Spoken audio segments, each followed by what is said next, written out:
Hello friends, welcome to சுபார்ட்ஸ். இன்றைக்கி நம்ம பார்க்க போகிறது ஒரு நெக் பேட்டர்ன் தான். ரொம்ப சிம்பிளான நெக் பேட்டர்னு. இன்னுமே பிகினர்ஸ்க்கு வந்து ஒரு நெக் டிசைன் நீட்டாக சிம்பிளாக பண்ணணும் அப்படின்னா எப்படின்னு கொஞ்சம் டவுட் வருது. அவங்களுக்காக தான் இருந்தது. நான் 2 லைன் சரி கொடுத்துருக்கேன் ஆல்ரெடி. இப்போ நான் பாருங்களேன், இப்போ இந்த ஸ்கேலில் வந்து நான் வந்து இப்போ என்ன பண்ண போகிறேன் அப்படின்னா லோடடு தான் பண்ண போகிறேன். அதுக்கு ஒரு 1/2 சென்டிமீட்டர் மட்டும் நான் மார்க் பண்ணிக்கிறேன். 1 சென்டிமீட்டர் கிடையாது, 1/2 சென்டிமீட்டர் மார்க் பண்ணிக்கிறேன். இது எதுக்காக அப்படின்னா லோட் ஸ்டிச் பண்ணலாம் அப்படின்னு சொல்லிட்டு. லோடிங் பண்ணி நெக் டிசைன் எப்படி பண்ணலாம் அப்படின்னு. லோடிங் பண்ணுறது ரொம்ப அழகாக இருக்கும். நம்ம எம்போஸ் லோடிங் நான் ஆல்ரெடி சொல்லி கொடுத்துருக்கேன். எம்போஸ் லோடிங்கும் பண்ணலாம். இது வந்து இன்றைக்கி நான் ஃப்ளாட் லோடிங் தான் பண்ண போகிறேன். அதுக்கு இந்த மாதிரி ஜஸ்ட்டு நீங்கள் ஃபஸ்ட்டு மார்க் பண்ணிக்கணும். எப்பயுமே எதுவுமே மெஷர்மெண்ட் இல்லாமல் பண்ணவே கூடாது. 1/2 சென்டிமீட்டராக நான் மார்க் பண்ணியிருக்கேன் பாருங்கள். இந்த மாதிரி பண்ணி வச்சுருக்கணும். உங்களுக்கு பெருசாக வேணால் நீங்கள் 1 சென்டிமீட்டர் கூட பண்ணலாம். நான் சின்னதாக பண்ண போகிறேன். இந்த இடத்துக்கு வந்து இந்த நெக்குக்கு வந்து கொஞ்சம் ஒல்லியாக இருந்தால் தான் அழகாக இருக்கும். எப்பவுமே லோடிங்கை வந்து கொஞ்சம் கூடுமான வரைக்கும் கொஞ்சம் ஒல்லியாகவே கொடுங்க. ரொம்ப ப்ராடாக போட்டோம்னா பட்டையாக அசிங்கமாக தெரியும். அதனால் கொஞ்சம் நீட்டாக ஒல்லியாகவே போடுவோம். சரியா? அந்த மாதிரியே ட்ரை பண்ணுங்கள். இப்போ இது எல்லா லைனையும் அந்த நம்ம மார்க் பண்ணோம்ல, அது எல்லாத்தையும் ஜஸ்ட் அப்படியே லைட்டாக ஒரு லைன் மாதிரி வரைஞ்சி கீழே வர்றப்போ ஒரு லைட் பெண்டு. அதுக்காக இந்த மார்க்கிங். இந்த மாதிரி ஒரு சின்ன பெண்டு அப்படியே கொடுத்தோம்னா நெக் பேட்டர்ன் மாதிரியே வந்துடும். அதாவது இப்போ நான் அந்த என்னோடய சேனல்ஸ் வந்து நிறைய பேர் வந்து பிகினர்ஸ் தான் பார்க்குறாங்க. ஸோ பிகினர்ஸுக்கு வந்து நிறைய டவுட்ஸ் வரும். எப்படி நெக் வந்து நம்ம மார்க் பண்ணுறது, கரெக்டான மெஷர் எப்படி பண்ணுறது அப்படின்ற நிறைய டவுட்ஸ் உங்களுக்கு வரலாம். அதனால் ஒவ்வொரு இது வந்து நீங்கள் நல்லா கேர்ஃபுல்லாக பாருங்கள். ஸ்டெப் பை ஸ்டெப்பாக நான் சொல்லித்தரேன். இந்த மாதிரி நம்ம எதுவுமே மெஷர்மெண்ட்டோடு பண்ணணும்.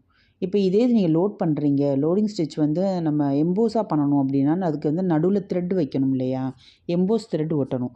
அதுக்கு என்ன பண்ணலாம் அப்படின்னா, இப்போ நான் இதை 1/2 சென்டிமீட்டர் எடுத்திருக்கேன். நீங்கள் அட்லீஸ்ட் ஒரு 3/4 சென்டிமீட்டர் இல்லைனா ஒரு 1 சென்டிமீட்டருக்குள்ளே நீங்கள் எடுத்தீங்க அப்படின்னா நம்ம நடுவில் அந்த கயர் வச்சு ஒட்டிட்டு நம்ம லோட் பண்ணலாம். இது வந்து நான் லோடிங் வந்து ஃப்ளாட் தான் பண்ண போகிறேன். அதனால எனக்கு 1/2 சென்டிமீட்டர் போதும்.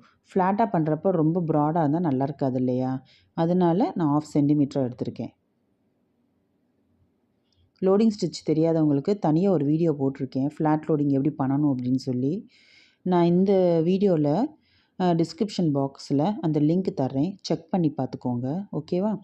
இப்போ இதை என்ன பண்ணலான்னு பார்ப்போம். ஃபஸ்ட்டு எப்பயுமே 2 லைன் சரி கொடுக்கணும். ஸோ அதை கொடுத்து வச்சுட்டேன். இப்போ வந்து இதை வந்து ஒட்டி ஒரு பீட் லைன் கொடுக்க போகிறேன். ஓகேவா? சுகர் பீடில் ஒரு லைன். இது பாருங்களேன், துலிப் நீடில். அதாவது இந்த நீடில் வந்து நான் ஒர்க் பண்ணது கிடையாது. ஜஸ்ட் ட்ரை பண்ணி பார்க்கலான்னு சொல்லிட்டு ஒரு தடவை எடுத்தேன். இது வந்து 23ங்க இது. நீடில் நம்பர் வந்து 23 4.5 இருக்குது. அதாவது அதனுடைய நீடிலோட ஷேப் இது. இதை வச்சு சுகர் பீட் பண்ண போகிறேன். எப்படி பண்ணலான்னு பார்ப்போம். நான் வந்து நார்மலாக அயன் நீடில் வச்சு தான் ட்ரை பண்ணுவேன். எனக்கு இந்த நீடில் வந்து அவ்வளோவா ப்ராக்டிஸ் வராது. இருந்தாலும் ஒரு ஆசை, ட்ரை பண்ணி பார்ப்போமே அப்படின்ட்டு. நல்லா தான் இருக்குது. அதாவது அந்த நீடில் பாட்டு முன்னாடி வந்து கொஞ்சம் நல்லா திக்காக இருக்குது. நம்ம பீடு நீடில் வந்து அயன் நீடிலில் பண்ணோம்னா கொஞ்சம் ஒல்லியாக அது ஃப்ளெக்சிபிளாக இருக்கிற மாதிரி இருக்கும். இது வந்து கொஞ்சம் நல்லா திக்காக இருக்கனால ஒர்க் பண்ணவும் கொஞ்சம் ஈஸியாக தான் இருக்குது. ஸோ இது வேணும்னாலும் நீங்கள் ட்ரை பண்ணி பாருங்கள். நான் ஜஸ்ட்டு இந்த ஒரு இதுக்காக ட்ரை பண்ணேன். எப்பயும் போல் நான் என்னோடய நீடிலே நான் கொடுத்துட போகிறேன். அதுதான் நமக்கு வந்து ஃபாஸ்ட்டாகவும் வரும். இது வந்து இப்போ தான் நான் இதை ஜஸ்ட்டு ட்ரை பண்ணி பார்த்துருக்கேன். இதுதான் என் நீடில். இதுதாங்க எனக்கு பெஸ்ட்டு. இதில் வந்து ஃபுல்லாக இப்போ வந்து 2 லைன் வந்து பீடு கொடுத்துருக்கேன். சுகர் பீட் கொடுத்து முடிச்சிட்டேன். இப்போ நடுவில் வந்து ஃப்ளாட் லோடிங் கொடுக்க போகிறேன். க்ரீன் கலர் நூல் வச்சு கொடுக்கலான்னு இருக்கேன். Silk thread. ஓகேவா? க்ரீன் கலர் வந்து 2 நூல்கண்டு எடுத்துக்கோங்க. 2 ஸ்டாண்ட்ஸாக எடுத்துக்கோங்க. அப்போ தான் எப்பயுமே சொல்லியிருக்கேன், ஃப்ளாட் லோடிங்கு இந்த பட்டன் ஹோல் இந்த மாதிரிலாம் பண்ணுறதுக்கு இதில் ஃபெதர் ஸ்டிச்சோ எதுக்குனாலுமே நம்ம 2 2 நூல்கண்டு எடுத்துக்கணும். இல்லைனா பாபினில் ஒரு நூல்கண்டு எடுத்துக்கோங்க. ஒரு நூல்கண்டு ஒரு பாபின் எடுத்துக்கோங்க. இப்போ ஃப்ளாட் லோடிங் தான் பண்ணுறேன். ஸோ அந்த எட்ஜிலேருந்து எடுக்கணும். ரொம்ப குட்டியான இடமா இருக்கனால சின்னதாக ஒரு லாங்கு, ஒரு ஷார்ட் ஸ்டிச்சு. அதே மாதிரி கீழே வர்றப்போ ஒரு லாங்கு, ஒரு ஷார்ட்டு. அந்த நம்ம கொடுக்குற ஷார்ட் ஸ்டிச் வந்து நம்ம வந்து கொஞ்சம் கூடுமான வரைக்கும் நம்ம அந்த பீடுக்குள்ளே போயிடும். அதனால் வந்து அப்போ கொடுத்தா தான் நமக்கு அந்த ஹோல்ஸ் எல்லாம் 2 பக்கம் வர ஹோல்ஸ் வந்து நமக்கு தெரியாது. நல்லா 2 பக்கம் கவர் ஆகி நம்ம பார்டர் போட்ட மாதிரி அந்த பீடு வந்துடும். ஓகேவா?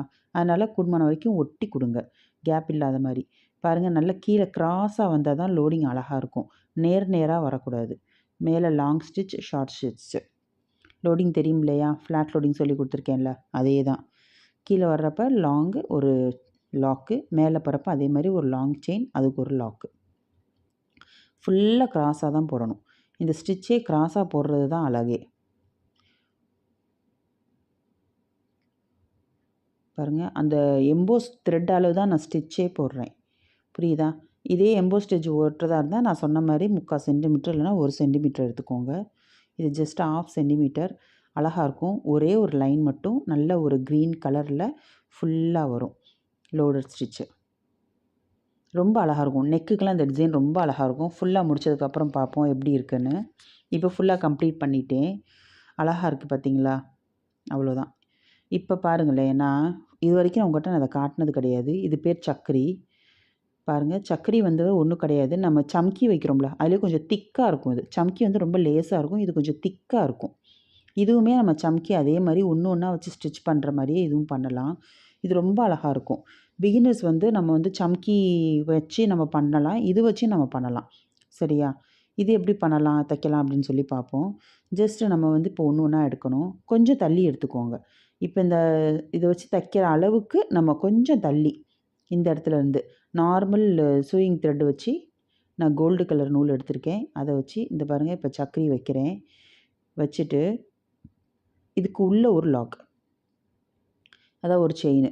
முதல் சக்கரியை வச்சுட்டு உள்ளே ஒரு லாக், அப்புறம் வெளியே ஒரு லாக்.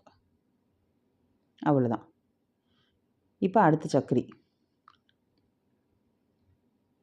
இந்த மாதிரி தான். அதாவது இதை வச்சுட்டு உள்ளே ஒரு லாக், வெளியே ஒரு லாக்.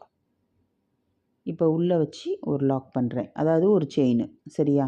உள்ளே வச்சு ஒரு செயின் பண்ணுறப்ப நம்ம அந்த வளையத்துக்கு உள்ளே ஒரு வந்து கொடுத்துரும். அதே மாதிரி வெளியே வந்து கொடுக்குறப்ப அது ஒரு லாக். அப்போ அது ஷேக் ஆகாமல் நல்லா ஸ்டிஃபாக நின்றுக்கும். இந்த மாதிரி தான் சக்கரி தைக்கணும். நம்ம சம்கி வந்து நான் உங்களுக்கு சொல்லி கொடுத்துருக்கேன். 2 டைப் சொல்லி கொடுத்துருக்கேன்.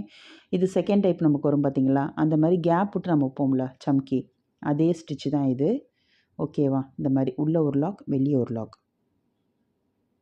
இந்த சக்கரி நம்ம தைச்சிட்டு நம்ம இதுக்கு மேலே வந்து குட்டி ஸ்டோன் வச்சு நம்ம ஒட்டலாம். அப்படி இல்லை அப்படின்னா நடுவில் நம்ம ஃப்ரெஞ்ச் நாட் கொடுத்துக்கலாம். ரொம்ப அழகாக இருக்கும். அதுக்காக தான் இது. ஃப்ரெஞ்ச் நாட் நம்ம நடுவில் கொடுத்துட்டோம்னா சுற்றி ரவுண்டாக வந்து நம்ம ஜர்தோசி வச்சு ஒர்க் பண்ணுவோம் இல்லையா, பார்டர் கொடுப்போம்ல, அந்த மாதிரி இது வந்து ரவுண்ட் ஷேப்பில் அழகாக இருக்கும். இது கம்ப்ளீட் பண்ணிவிட்டு காட்டுறேன். இந்த மாதிரி தான் இது. இது ரொம்ப ஈஸியானது. ஃபுல்லாக கொடுத்தாச்சு பாருங்கள். எவ்வளோ அழகாக இருக்குது பார்த்தீங்களா? குட்டி குட்டி வளையமா. ரொம்ப சிம்பிளாக நெக் டிசைன் பண்ணணும், ஈஸியாக பண்ணணும். இப்போ தான் நான் பிகினர்ஸு, நல்ல கெட்டியான டிசைனாகவும் இருக்கணும் அப்படின்றவங்களுக்கு நீங்கள் இந்த மாதிரிலாம் சூஸ் பண்ணிக்கலாம். இப்போ நான் ஃப்ரெஞ்ச் நாட் தான் பண்ண போகிறேன். 3/3 6 டர்ன்ஸ் எடுத்திருக்கேன். க்ரீன் கலர் அதே நூல் தான் எடுத்திருக்கேன். இந்த நடுவில் வந்து நம்ம சக்கரைக்கு நடுவில் நான் இப்போ என்ன பண்ண போகிறேன்னா ஃப்ரெஞ்ச் நாட் தான் கொடுக்க போகிறேன். பாருங்கள், அடியிலேருந்து கரெக்டாக அந்த நடுவு இடத்துல ஒரு சக்கரைக்கு நடுவில் குத்தி வெளியே எடுக்கிறேன். சரியா? குத்தி வெளியே எடுத்துகிட்டு ஒரு French not. French not already போட்டு ட்ரை பண்ணியிருப்பீங்கன்னு நினைக்கிறேன். பாருங்கள், என்னோடய பழைய வீடியோஸில் பாருங்கள். நான் அதுவுமே போட்டு காட்டியிருக்கேன். ஒரு கிளாஸ் போட்டிருக்கேன்.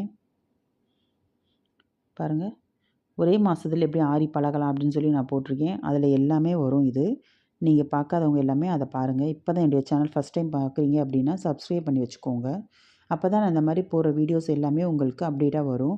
நோட்டிஃபிகேஷனில் வந்து உங்களுக்கு வரணும் அப்படின்னா பக்கத்தில் பெல் ஐக்கான் கிளிக் பண்ணி வச்சுக்கோங்க.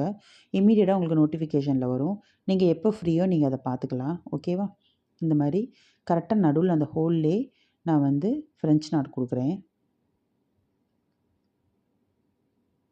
எவ்வளோ ஈஸியான டிசைனாக இருக்குது பார்த்தீங்களா? பார்க்கவும் ஜென்யூனாக நீட்டான ஒர்க்காக இருக்கும்.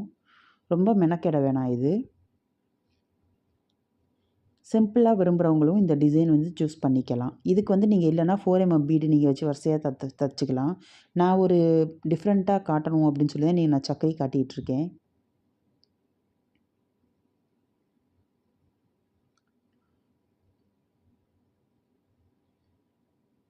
இது வரைக்கும் நான் சக்கரி வச்சு எந்த ஸ்டிச்சுமே நான் உங்களுக்கு போட்டு காட்டினதில்ல. அதுக்கு ஒன்றும் ஸ்பெஷலாக எதுவுமே எந்த ஒரு காரணமும் கிடையாது. ஜஸ்ட் இது நம்ம சம்கி மாதிரி தான் இருக்கும். அதனால தான் சரி இன்றைக்கி அதையும் காட்டிடுவோம் அப்படின்னு சொல்லிட்டு சரி அதையும் தச்சு காட்டிடுவோம். சரியா? எந்த டவுட்டும் இருக்கக்கூடாது இல்லையா? ரொம்ப அழகாக இருக்கும். குட்டி ஸ்டோன் நடுவில் ஒட்டிக்கலாம். நீங்கள் அதுவும் பண்ணிக்கலாம். இதையும் ஃபுல்ஃபில் பண்ணிவிட்டு காட்டுறேன். ஃபுல்லாக வச்சாச்சு. இப்போ ஒரு லைன் பீடும் நான் கொடுத்துட்டேன். சக்கரை நடுவில் ஃப்ரெஞ்ச் நாட்டும் கொடுத்துட்டு ஒரு லைன் வந்து சுகர் பீட் கொடுத்து கம்ப்ளீட் பண்ணிட்டேன். இப்போ இதனுடைய அளவு என்ன அப்படின்னு பார்த்தோம்னா, நம்ம ஸ்கேலில் மெஷர் பண்ணி பார்த்தோம்னா பாருங்களேன், இது வந்து 1/2 இன்ச் வருது. அதாவது நம்ம நெக் டிசைன் வந்து 1/2 இல்லை 1 இன்ச் அந்த மாதிரி பண்ணுவாங்க. 1/2 வந்து நார்மலாக பண்ணுறது. 1 இன்ச் பண்ணணும் அப்படின்னாலும் பண்ணலாம். பட்டையாக நல்லா கிராண்டாக வேணும் அப்படின்றவங்க 1 இன்ச் பண்ணுவாங்க. ப்ரைடல் ஒர்க்லாம் பண்ணுறவங்க பார்த்தீங்கன்னா 1 இன்ச் பண்ணுவாங்க. இல்லை நெட் ஒர்க் பண்ணுறவங்க பண்ணுவாங்க. இது 1/2 கரெக்டான 1/2 இன்ச்சில் இதை நான் பண்ணிட்டேன். ஸோ இந்த சைடு அந்த சைடு கம்ப்ளீட் பண்ணிட்டு அங்கங்கே புட்டாஸ் நீங்கள் வச்சிங்க அப்படின்னா ரொம்ப யூனிக்கான டிசைனாக சிம்பிள் பட் நீட்டாக இருக்கும். ஓகேவா? அப்படியே இதை கையிலேயே வைக்கலாம். இதவே அப்படியே கையில் ஒரு ஸ்லீவ் பார்ட்டில் நீங்கள் வச்சிங்க அப்படின்னா கைக்கும் டிசைன் ஆகி போயிடும். ஓகே, நல்லா இருந்துச்சுன்னா சப்ஸ்கிரைப் பண்ணி வச்சுக்கோங்க. ஓகே, லைக் பண்ணுங்கள், ஷேர் பண்ணுங்கள். தேங்க்யூ.